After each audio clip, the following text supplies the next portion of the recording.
Yo también conozco efectivamente la norma que establece que todos los pedidos se hacen efectivamente oral, de forma oral, pero a veces también me quiero someter a las reglas del juicio y sé que en unos alegatos de apertura uno tiene que efectivamente hacer una breve exposición de su teoría del caso y sobre todo de las promesas probatorias. Pero nosotros entendimos que era necesario presentar un escrito precisamente para poder habilitar en esta etapa de alegatos de apertura la posibilidad de efectivamente discutir unas irregularidades que nosotros hemos visto, no nos sorprende porque lo hemos visto a lo largo de toda la etapa intermedia, en relación a la forma en la que se está manejando la imputación específica contra mi patrocinado. En este sentido, yo quiero partir mis alegatos de apertura con una solicitud al colegiado que se basa en una promesa que el colegiado hizo cuando resolvió nuestro escrito de inviabilidad para poder pasar a juicio oral, de que serían muy rigurosos con la determinación de la imputación específica por parte del Ministerio Público en los alegatos de apertura y evidentemente luego en el devenir del juicio oral. Y precisamente amparado en esa promesa y en esa también expresión propia de un debido proceso y del derecho a la defensa, nosotros solicitamos que este colegiado ordene a la Fiscalía centrarse en la imputación que específicamente se ha hecho contra mi patrocinado en la acusación del 19 de marzo del 2022, que es la que ha recogido el auto de enjuiciamiento y que constituye la cabeza de este juicio. ¿Y por qué lo digo? ¿Por qué nosotros solicitamos eso? Porque además de mantener las imprecisiones que ha mantenido a lo largo de todas las acusaciones y sus 22 versiones, ha incluido hechos que, la verdad, no estaban en ninguna de las 22 versiones de las acusaciones formuladas por el Ministerio Público en sus etapas subsanatorias. Con lo cual, ahora tenemos una 23ª acusación. Si ya no bastaron 22 acusaciones, sino que existen 23 acusaciones, o por lo menos 23 relatos acusatorios al respecto. Y yo no quiero que se quede esto en una mera afirmación general, sino que quiero hacer puntualizaciones muy determinadas para que ustedes puedan efectivamente constatar cómo el Ministerio Público se ha apartado de la tesis que defendía o que mantenía en la acusación del 19 de marzo de 2022, que constituye y que está digamos, incluida como imputación específica que hacen contra mi patrocinado Arsenio Oreguardia. ¿Qué ha dicho el Ministerio Público en sus alegatos orales? Bueno, ha dicho que Keiko Fujimori ordenó a Jaime Yoshiyama a que busque a Arsenio Oreguardia para amenazar a los testigos. Bueno, eso no está en ninguna parte de la imputación específica hecha contra mi patrocinado en la acusación del 19 de marzo de 2022. En esta acusación, lo que hay es en la página, en el folio 4354, la indicación de que Keiko Fujimori y Vicente Silva Checa coordinaron presionar a los testigos para que efectivamente, o inducieron a los testigos para que ellos, digamos, relaten o digan que aportaron cuando en realidad no aportaron. Y además en el folio 4348 dice que Vicente Silva Checa coordinó con los abogados del estudio de Arsenio Oreguardia, incluido don Arsenio Oreguardia, los actos de obstrucción a las investigaciones. Es decir, ¿cuál es la historia aquí? ¿Cuál es la tesis? Keiko Fujimori ordenó a Yoshiyama que busque a Arsenio Oreguardia para que ellos presionen a los testigos, o Keiko Fujimori coordinó con Silva Checa y Silva Checa a su vez se encargó de coordinar con todos los abogados del estudio Oreguardia, incluido don Arsenio Oreguardia, para que se hagan las presiones o las inducciones a los testigos. Otro hecho, indicó que el señor Pierre Figari coordinó con los abogados del estudio Oreguardia para que realicen supuestos actos de obstrucción a la justicia en Nueva Cajamarca, San Martín. Eso no está no solamente no está en la acusación específica, no está en ninguna de las 22 versiones o en 22 escritos relacionados a la acusación. Esa es la 23ª hipótesis que el Ministerio Público está desarrollando en contra de mi patrocinado.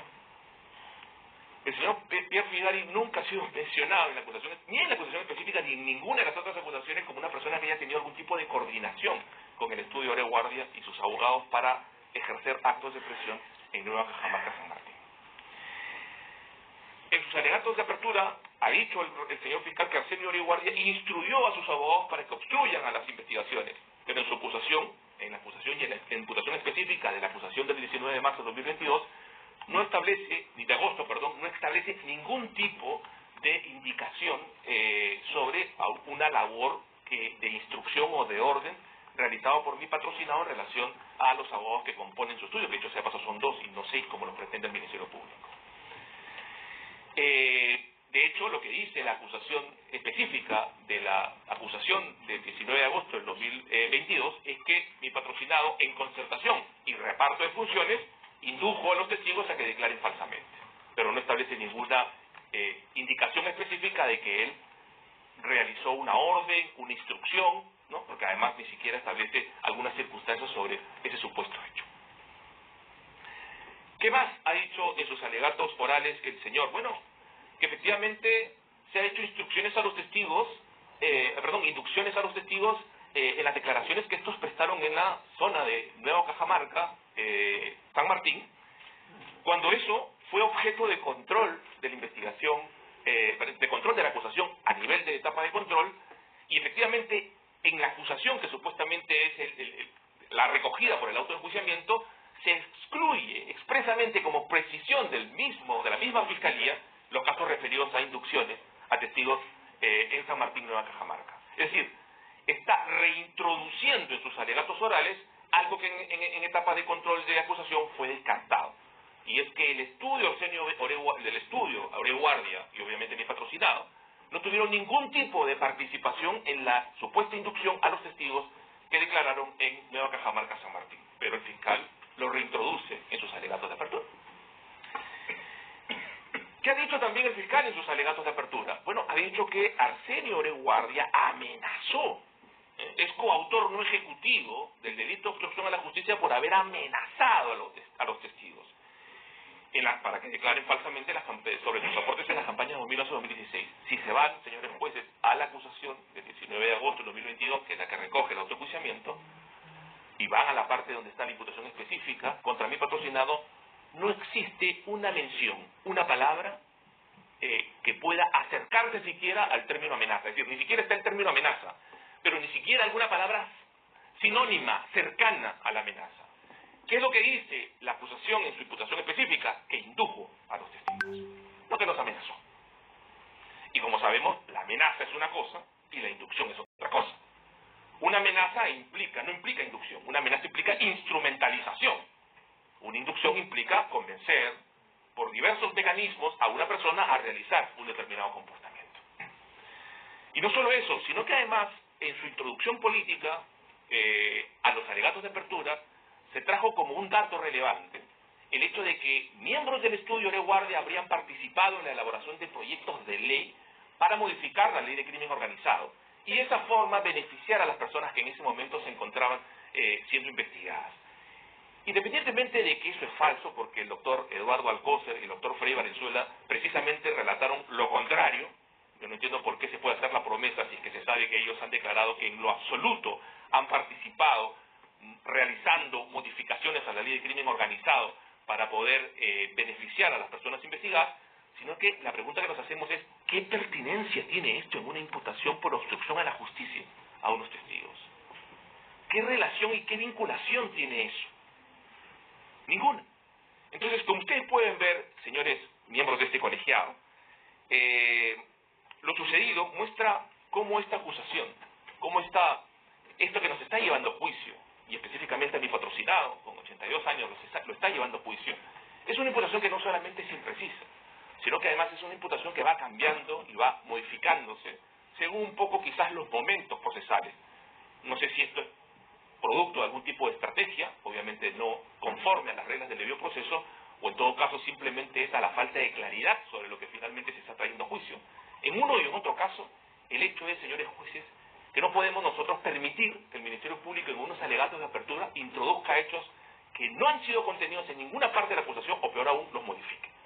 Con lo cual, nuevamente reitero, y creo que aquí también el propio doctor Gonzalo del Río ha hecho la indicación específica en relación a los supuestos pagos que se habían hecho en un medio de comunicación y que se le imputa a su patrocinado, que se controle rigurosamente, como fue promesa de este colegiado, que el Ministerio Público se ciña a lo que establece la imputación específica de su acusación del 19 de agosto del 2022, que es la acusación que ha sido recogido en el auto de enjuiciamiento.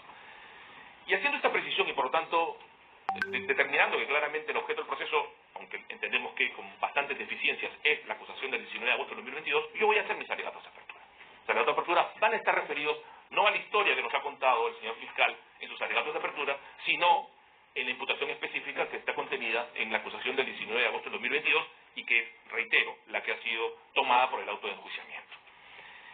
¿Qué imputación se le hace a mi patrocinado de manera específica en la acusación del 19 de agosto del 2022? Bueno, se le atribuye, quiero ser puntual en este punto, se le atribuye porque la Fiscalía no lo ha hecho sus alegatos orales, así que déjenmelo hacerlo por lo menos para tener claro lo que habría que contradecir al respecto. Se le atribuye a Arsenio Oreguardia en su condición de abogado y conductor del estudio Oreguardia, con conocimiento y voluntad, es decir, entiendo que quiere decir dolo, haber inducido a testigos para que presten un falso testimonio ante la autoridad en el trámite de las investigaciones preliminares del caso, ¿no? Es decir, no dice amenaza, dice induzca a testigos, no utiliza la palabra amenaza. En el trámite de investigación preliminar del presente caso, que quienes deberían declarar en relación a las presuntas operaciones realizadas por el Partido Político Fuerza Popular 2011 durante las campañas electorales del 2011 y 2016. Esto obviamente centrado a las declaraciones en Lima, no de Nueva Cajamarca. Y aquí viene una parte importante: conducta ilícita realizada en concertación y reparto de funciones con los abogados coacusados, Edward García Navarro, Luis Ernesto Lazo Mendoza, Lorena Mariana Domero Calero y Juliana Loza Ábalos. Esa es la imputación específica que se hace a mi patrocinado. Y eso es lo que en principio tendría que probar el Ministerio Público a lo largo de este juicio. No una amenaza, que no está contenido, no inducciones a testigos en Nueva Cajamarca, que no están contenidos, no instrucciones, porque hablan aquí de una concertación y reparto de funciones que luego finalmente ni siquiera precisa, sino, no las instrucciones, sino específicamente cuál habría sido ese reparto o esa concertación tal cual como está contenida en su imputación específica. Y aquí me quisiera ya centrar en los alegatos propiamente abordando la parte de la cuestión facti y la cuestión juris, la cuarta facti, en cuanto a la promesa probatoria. ¿Qué puede esta defensa prometerle a este colegiado? Como también parte legitimada a poder actuar y presentar pruebas. No le puedo prometer nada. No puedo hacerle ninguna promesa probatoria. ¿Y por qué no puedo hacerle ninguna promesa probatoria? Porque no tengo posibilidad de probar nada. ¿Y por qué no puedo probar nada? Porque la imputación del Ministerio Público no me lo permite. Porque el nivel de imprecisión que tiene el Ministerio Público en esta imputación no me permite ejercer ningún tipo de defensa. ¿Y por qué lo digo? Lo digo por muchas razones. El Ministerio Público en su acusación no ha descrito cómo han sido las reuniones entre Vicente Silva Checa y los miembros del estudio de Oreguardia, el doctor Arsenio Oreguardia, para poder determinar o inducir a los testigos a declarar falsamente. No nos indica cómo, cuándo, dónde, con quiénes, cuántas veces, si se reunió con 1, con 10, con 20, con 30, 3 veces, 10 veces, dónde, cómo. Si el Ministerio Público no hace esa determinación, ¿cómo yo voy a probar, por ejemplo, que el día que el Ministerio Público dijo que se reunió mi patrocinado se encontraba en Japón? ¿O se encontraba en Piura? ¿O cómo podría yo decirle, por ejemplo, que los días en los que el Ministerio Público dice que se realizó la coordinación entre Vicente Silva Checa y mi patrocinado, no sé, las supuestas personas presentes ahí se encontraban en otro sitio? ¿Cómo voy a poder yo a nivel probatorio descartar la hipótesis fáctica del Ministerio Público si solamente dice coordinó? ¿Cómo? Vaya usted a saber.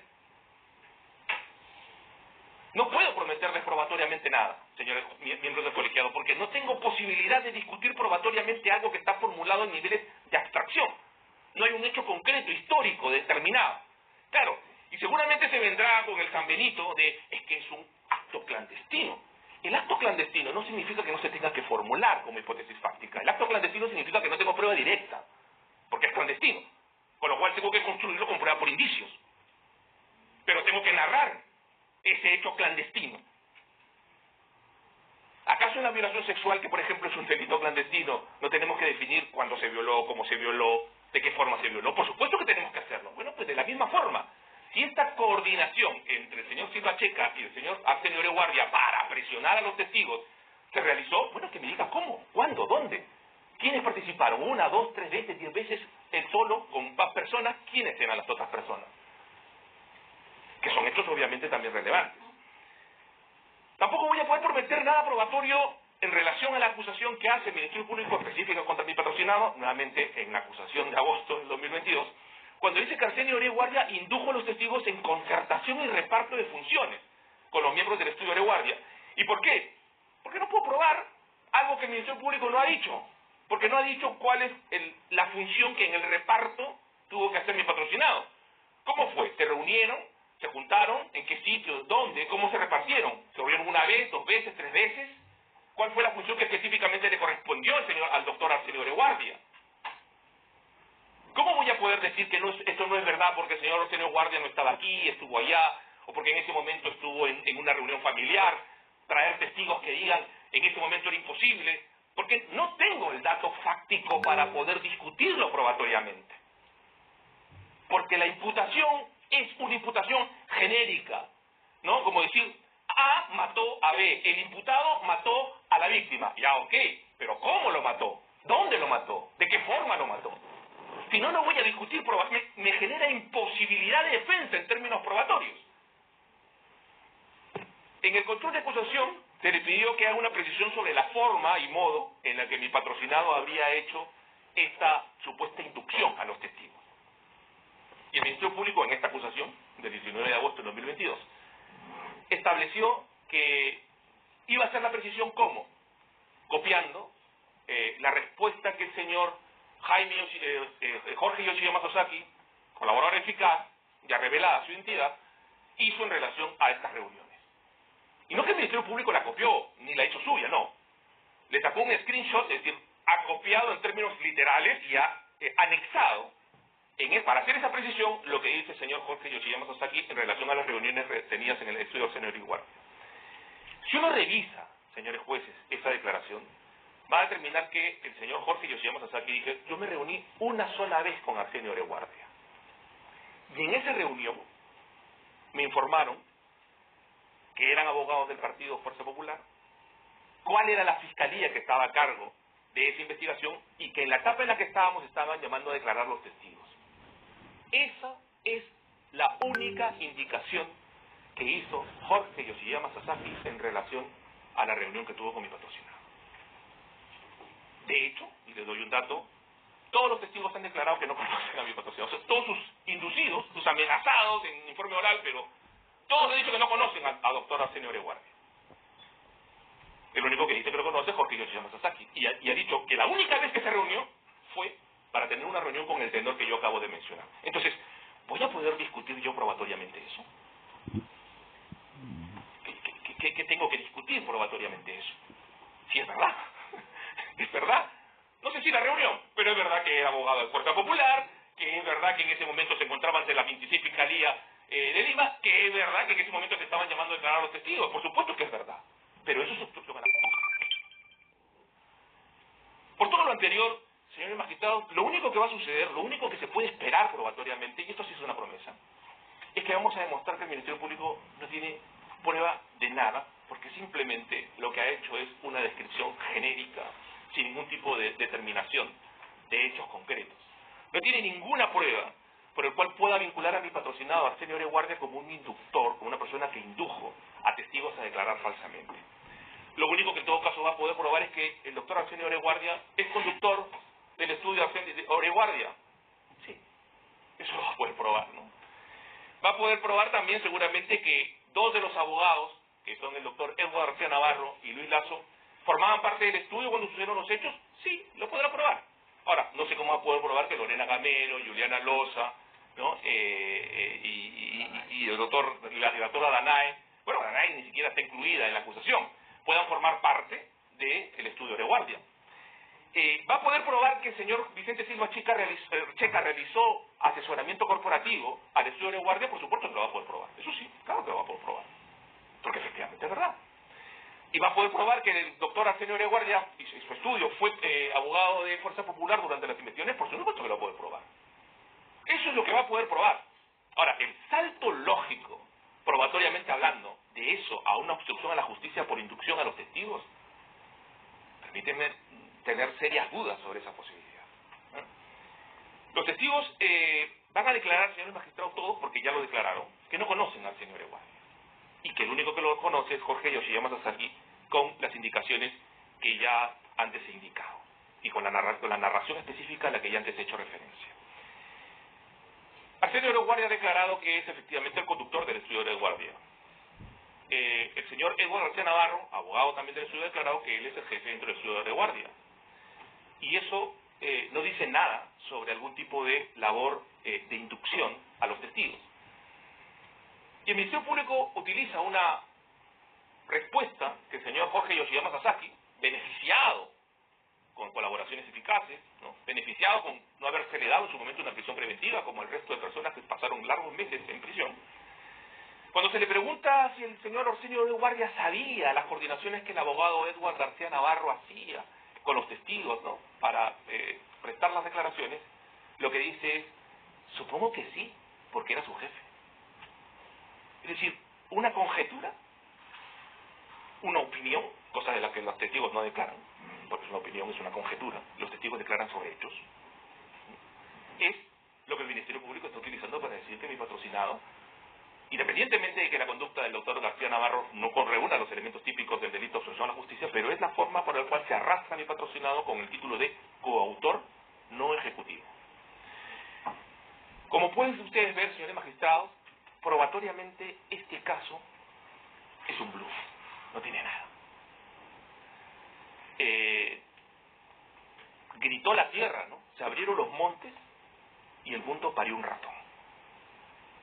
Es decir, tenemos una historia, ¿no?, con bombos y platillos, ¿no?, planteada como el gran caso, la gran imputación, que va a demostrar que todas las personas aquí son unos delincuentes y que merecen estar 30 años en prisión, incluido mi patrocinado, no con 30, con un poco menos, pero suficientes como para poder acabar con su vida, y la verdad que después de este juicio lo que vamos a ver es un ratón.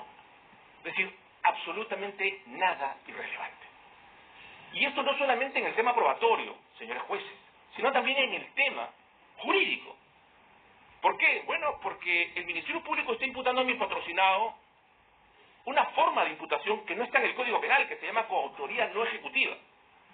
Pero independientemente de que no esté en el Código Penal, es cierto, la jurisprudencia ha reconocido esta figura en la casación 274-2020, el caso Adubiri, que todos conocemos, de esta revuelta que sucedió en la selva peruana, y donde se condenó efectivamente al señor Adubiri como coautor no ejecutivo de los delitos de disturbios que se realizaron en estas manifestaciones. Pero un coautor coejecutivo, como lo ha establecido la Corte Suprema, presupone tener no solamente la planificación, sino también el rol protagónico en la ejecución a partir de un control de la misma. En el caso de Adubiri, lo que determinó que la Corte Suprema establezca su coautoría no ejecutiva fue que realizó 173 llamadas controlando la ejecución de los disturbios, aunque él no participó ejecutivamente en los mismos. La pregunta es: ¿cuál es el equivalente funcional en este caso de control de la ejecución de las supuestas inducciones a los testigos que ha realizado mi patrocinado en relación a los abogados que habrían realizado los actos de inducción a los testigos? Ninguna. Ninguna. Lo único que dice la acusación, y lo pueden revisar ustedes, es: concertada y en reparto de funciones, indujo a los testigos a declarar falsamente. Y esto, que es muy claro en el título de imputación que se le hace, es mucho más claro en relación a los medios con los que supuestamente, o en relación a la propia configuración típica del delito de obstrucción a la justicia 409A del Código Penal. ¿Y por qué? Porque es una idea consolidada en todos los que han interpretado este artículo del 409A, que se constituye como un delito de medios determinados. ¿Qué quiere decir esto? Que solo se castiga el delito cuando se comete a través de determinados medios. ¿Cuáles son esos medios? Violencia, amenaza o pago de algún tipo de prebenda o concesión. Si no hay violencia, si no hay amenaza y si no hay algún pago de concesión, el delito de obstrucción a la justicia no se configura, porque es un delito de medios determinados, cosa que está determinado por el propio legislador en la exposición de motivos para la introducción al Código Penal del 409A, y que además incluso la Sala, en dos resoluciones, que es la resolución 12 y 81 de 27 de enero de 2020 y 30 de abril de 2020, ha dicho explícitamente: el delito de obstrucción a la justicia es un delito de medios determinados. Es decir, solo se puede cometer si se induce o se obliga a un testigo mediante violencia o amenaza, se lo obliga, o se le induce mediante pago de soborno. Y eso que lo dice el propio legislador en la exposición de motivos, y eso que lo dice la propia jurisprudencia en ese mismo caso, también lo dice la doctrina, Peña Cabrera Freire, Fristancho Pérez, calificando el delito de obstrucción a la justicia como un delito de medios determinados. Entonces, La pregunta que cabe hacer, ¿cuál es el medio determinado? Si solamente la acusación específica, ¿vale? En los alegatos de apertura, a lo mejor dándose cuenta del error, trató de introducir el término de amenaza. Pero no. En la imputación específica de la acusación que está recogida en el autoenjuiciamiento se habla de inducción, sin amenaza. Y además resulta intrasistemáticamente equivocado decir que basta cualquier tipo de inducción. ¿Por qué? Porque eso ya está cubierto. ¿Por qué? Por el delito de falso testimonio y el delito y la forma de participación de la inducción del artículo 24. Es decir, ya con el 409 y el artículo 24 castigo al que induce a una persona a declarar falsamente. Con lo cual la razón normativa para incluir un 409A es incluir unas inducciones con medios más graves. ¿Cuáles son estas inducciones con medios más graves? Violencia, amenaza, pago o soborno a un testigo. El resto de forma de motivar a un testigo a declarar se castiga con el 409, con el artículo 24. Inducción a un delito, que en este caso sería el de falso testimonio. Señores magistrados, mi querido amigo y colega César Azabache, que no se caracteriza por ser fujimorista, dicho sea de paso, han hecho unos pronósticos de un juicio de más o menos, al principio dijo entre 6 años aproximadamente, y luego en otro tuit se corrigió y dijo, no, parece que va a ser entre 15 y 20 años. Mi patrocinado tiene 82 años. Y yo sé que lo van a absolver. Estoy convencido que lo van a absolver. Pero lo que nadie le va a quitar es la pena del banquillo. Lo que nadie le va a quitar es que a un maestro universitario lo hayan sentado aquí, imputándole un delito que nunca ha cometido. Y lo que nadie va a quitarle a mi patrocinado es que cuando tenga 90 años, y ojalá Dios le dé la vida suficiente para tener 90 años, recién va a poder escuchar posiblemente que un colegiado, que unos jueces imparciales, dijeron que él no había cometido ningún delito de obstrucción a la justicia. Yo por eso postulo desde ya que este colegiado, independientemente del tiempo que le demore y ya inevitablemente sin poder resarcir la pena del banquillo que ya mi patrocinado está sufriendo, pero finalmente hagan lo mínimo que se puede hacer en un Estado de Derecho, y es resarcir el grave daño que ya se le ha producido a mi patrocinado con una absolución que deje clara que el Ministerio Público lo que ha hecho es un acto arbitrario de persecución al ejercicio de la defensa de un reconocido profesor universitario. Gracias, doctor. Vamos a suspender la audiencia. Son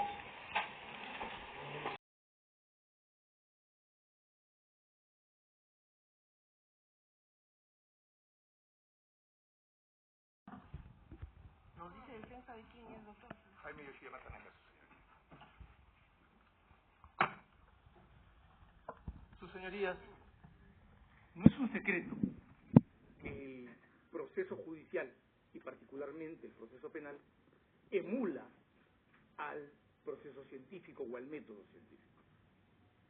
En el curso de una investigación para poder llegar hasta un juicio oral, tenemos que cumplir con los pasos de observación de un fenómeno,